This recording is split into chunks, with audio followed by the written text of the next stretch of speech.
Alright guys, it seems like some of y'all don't know that Thor over the past few years have been becoming that dude and showing over and over again why he is the king of the gods. And so what we're gonna do is get caught up on this man's rise to power, and that leads us to a story called War of the Realms. Now personally, I thought this story was trash. This dude Malekith basically tries to take over the non-realms, and it was pretty lackluster, but what you do need to know is that during the Jane Foster run, she ended up destroying Mjolnir to destroy Mangog. So Thor had been using replacement hammers that aren't as durable as Mjolnir for like 3-4 years in comics. Well, at the end of this run, when all hope seemed lost, Mjolnir came back to Thor. And with it, ooh boy, this man picked this thing up and started going aggro. Also, Thor has a destroyer arm. It got cut off a couple of years ago in comics. And well, then he goes up to face off against this fool Malekith who had the symbiotes at the time. Stupid, but absolutely puts that boy's face in the dirt. And because Thor was being very demure and very mindful throughout this whole thing, Odin realized that it's probably about that time for him to step down as king, and for Thor to take his place as the ruler and all-father of Asgard. Which leads us into one of the dopest motherfucking Thor stories that has ever been written, boy. See, it's pretty cool because when this story opens up, you just see Mjolnir flying throughout the 9 realms, well, the 10 realms. And while it's flying through all these 10 realms, it's also acting as if a microphone/speaker for Thor. And he's telling everybody, look, I know we all done went through this War of the Realms thing. I know this stuff has been crazy out here. I know a lot of people have suffered. A lot of people have died. But I'm going to tell y'all this now.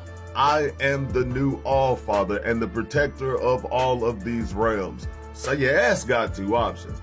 Either we gonna all live in peace and harmony, or I'm going to have to bring the thunder to anyone who would disturb that peace and harmony. And it's funny because the last place that it goes is Midgard, headed dead ass to New York City, where we find out that the Avengers are fighting some big ass monster and they look like they're having a difficult time until Thor hits that man with the no scope from a universe away. We talking about trick shots? That's a trick shot right there. And everybody's just like, damn, Thor. And Iron Man, being the fool he is like, hey, somebody get me a marker right quick. I got something for his ass. To which we see this man standing up on the Rainbow Bridge with his freaking Raven's full-grown beard looking rather majestic, like a real king of Asgard. So he calls back this hammer. And well, Tony left him a little message talking about, it was a good shot, brother. Enjoy your retirement, homie. But with that, Thor goes back to his kingdom and he's doing king stuff, talking to Heimdall, talking to Loki, who's now the king of Jotunheim. They're having discussions, you know, because diplomacy and all that other shit. But as you guys know, Thor is a warrior. He's not really one to just kind of sit around and talk about the logistics of a whole bunch of hoo-ha. This is part of this job that, even though he knew he would have to do, it's not really his favorite thing to do. So he gets up to grab Mjolnir, but it's getting heavy. And this is something that Loki points out. He was just like, I don't think I've ever heard you grunt trying to pick up that hammer, bro. And Thor just looks at that fool and chucks that hammer at him. And it stops right in front of Loki's face. And Loki's just like, oh, how are you doing this, man? What's going on? And Thor pretty much tells him, king of the gods, all-father, something you do well to remember. And also, maybe you would do well to just kind of worry about yourself and your own damn kingdom, little bro. But after this, Thor realizes that he has to go talk to his people of Asgard because he hasn't done his coronation speech or anything like that since he has become the king of Asgard.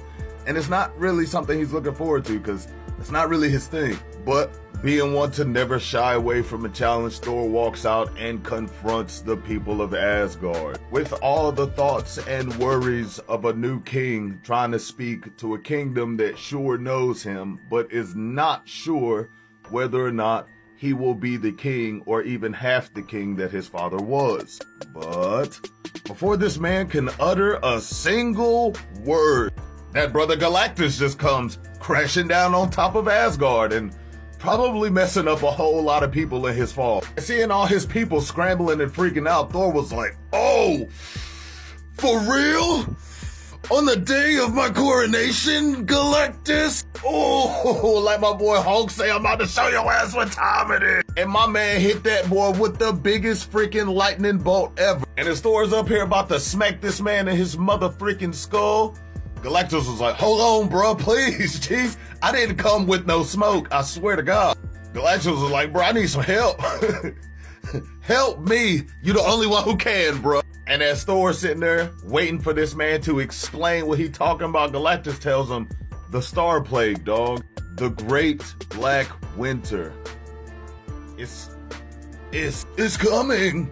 Ugh. And then he passes out. And well, like we all have questions, Thor was like, okay, so Galactus just fell down on Asgard, asked me for my help, and said that there was something called the Great Black Winter coming. I have questions. So he goes to the people in the universe who know Galactus best for answers. Thor summons all of Galactus's previous heralds because he got to get to the bottom of this. But that, ladies and gentlemen, is a story for another time. As for now, I'm Amarsho T, and I'll catch y'all later.